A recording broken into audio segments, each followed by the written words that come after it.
رمضان المبارک دنیا بھر کے مسلمانوں کے لیے بہت ہی خاص مہینہ ہے، جس کو پوری دنیا کے مسلمان بہت اہتمام سے گزارتے ہیں۔ رمضان المبارک میں انسان کو جسمانی فوائد کے ساتھ ساتھ روحانی فوائد بھی حاصل ہوتے ہیں۔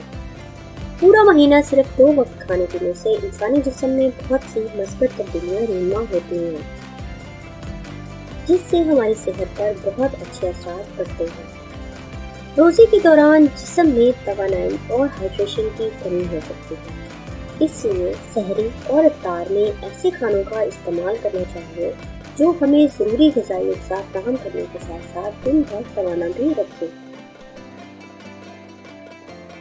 اس ویڈیو میں ہم آپ کو بتائیں گے کہ سحر اور افطار میں کس قسم کا کھانا کھانے سے آپ اس مبارک مہینے میں توانا اور صحت مند رہ سکتے ہیں، تاکہ اپنی عبادات پورے جوش و جذبے سے انجام دے سکیں۔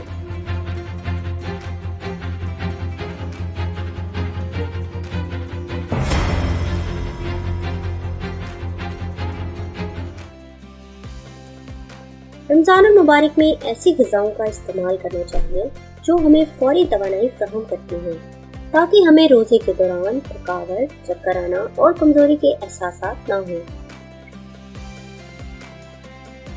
سحری کے لیے بہترین کھانے۔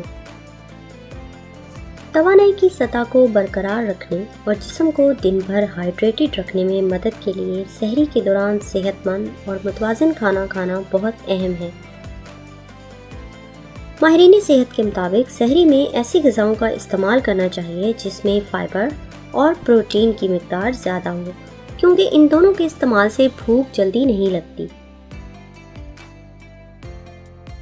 پیچیدہ کاربوہائیڈریٹس آہستہ آہستہ ہضم ہوتے ہیں اور دن بھر توانائی فراہم کرتے ہیں۔ ان میں چکی کے آٹے کی روٹی، دلیا، براؤن چاول اور جو کا دلیا وغیرہ شامل ہیں۔ سحری میں جو کے دلیے میں دودھ کے ساتھ فروٹس اور نٹس ملا کر کھانا بہت مفید ہے۔ روزے میں چکی کے آٹے کی روٹی کا استعمال جلدی بھوک نہیں لگنے دیتا اور وزن کو بڑھنے سے بھی روکتا ہے۔ پروٹین سے بھرپور غذائیں۔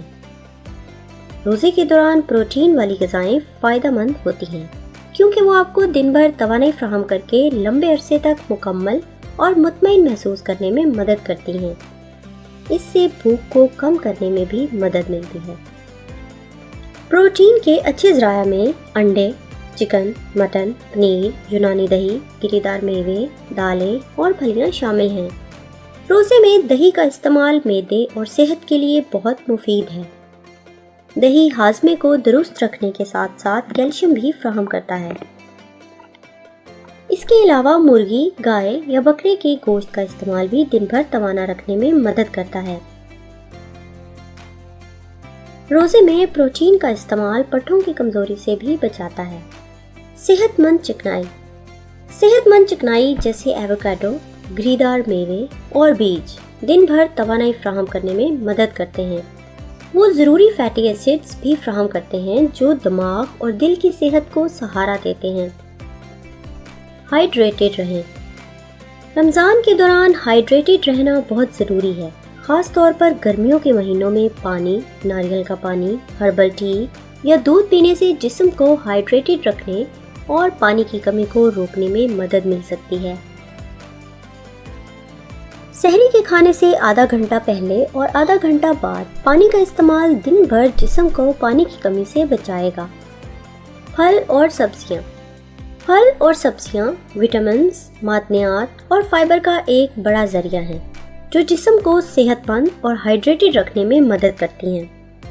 سحری کے دوران کھانے کے لیے اچھے پھلوں اور سبزیوں کی مثالوں میں کیلے، سیب، بیریز، مالٹے، تربوز، کھیرے، گاجر اور پالک شامل ہیں۔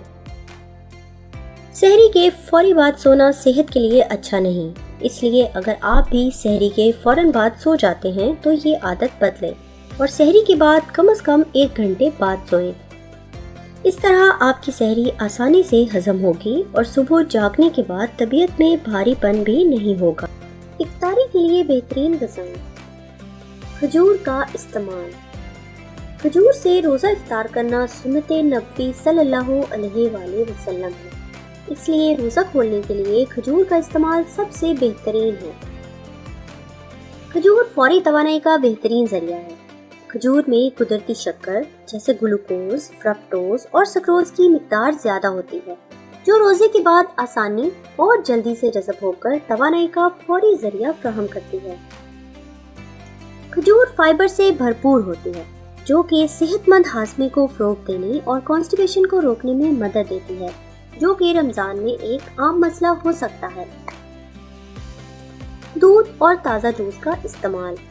افطار کے وقت دودھ اور تازہ پھلوں کے جوس فوری توانائی فراہم کرتے ہیں، جبکہ سوڈے والے ڈرنکس اور میٹھے مشروبات فوری توانائی تو دے سکتے ہیں، لیکن صحت کے لیے نقصان دہ ہونے کے ساتھ ساتھ وزن بڑھنے کا باعث بھی ہوتے ہیں۔ چینی والے مشروبات طبیعت میں بھاری پن بھی پیدا کرتے ہیں، اس لیے افطار کے وقت اگر دودھ اور تازہ جوس کا استعمال کیا جائے تو وہ زیادہ بہتر ہے۔ گرلڈ چکن اور مچھلی۔ لین پروٹین جیسے گرلڈ چکن یا مچھلی جسم کے امینو ایسڈز کو بھرنے اور روزے کے بعد توانائی فراہم کرنے میں بہت مددگار ہے۔ ہلکے مسالے والی چاٹ۔ افطار کے وقت زیادہ مسالے والی غذائیں معدے کے لیے بہت نقصان دہ ہیں، اس لیے آلو چنے کی چاٹ ہو یا پھر فروٹ چاٹ ہو، مسالوں کا استعمال مناسب رکھیں۔ تلی ہوئی غذاؤں سے اجتناب کریں۔ افطار کو سموسوں اور پکوڑوں کے بنا ادھورا سمجھا جاتا ہے، اور تقریباً ہر گھر میں افطار میں سموسے اور پکوڑے ضرور بنائے جاتے ہیں۔ تلی ہوئی غذائیں صحت کے لیے بہت نقصان دہ ہیں، یہ کولیسٹرول کو بڑھا کر صحت کی خرابی کی وجہ بنتی ہیں۔ صحت مند طرز زندگی کے لیے تلی ہوئی غذاؤں کو خود سے دور رکھیں۔ آپ سموسوں اور پکوڑوں کو ایئر فرائر یا اوون میں بنا کر ان کو صحت مند طریقے سے افطار میں کھا سکتے ہیں۔ پھلوں کا استعمال۔ رمضان المبارک میں افطاری کے لیے پھل ایک اچھا آپشن ہے۔ پھلوں میں وٹامنز، معدنیات اور فائبر وافر مقدار میں پائے جاتے ہیں، جو کہ روزے کے بعد جسم کو غذائی اجزاء اور توانائی فراہم کرنے میں مدد کرتے ہیں۔ پھل کھانے سے جسم کو ہائیڈریٹ کرنے میں مدد ملتی ہے، کیونکہ بہت سے پھلوں میں پانی کی مقدار زیادہ ہوتی ہے۔ افطار کے لیے کچھ اچھے آپشنز میں کھجور کے ساتھ ساتھ تربوز، انناس، اسٹرابیری اور دیگر موسمی پھل شامل ہیں۔ یہ یاد رکھنا ضروری ہے کہ پھل ایک صحت مند انتخاب ہے، لیکن یہ بھی ضروری ہے کہ متوازن کھانا کھایا جائے، جس میں کھانے کے دیگر گروپس جیسے پروٹین، کاربوہائیڈریٹس، ڈیری اور صحت مند چکنائیاں شامل ہیں، تاکہ جسم کو مستقل توانائی فراہم کی جا سکے۔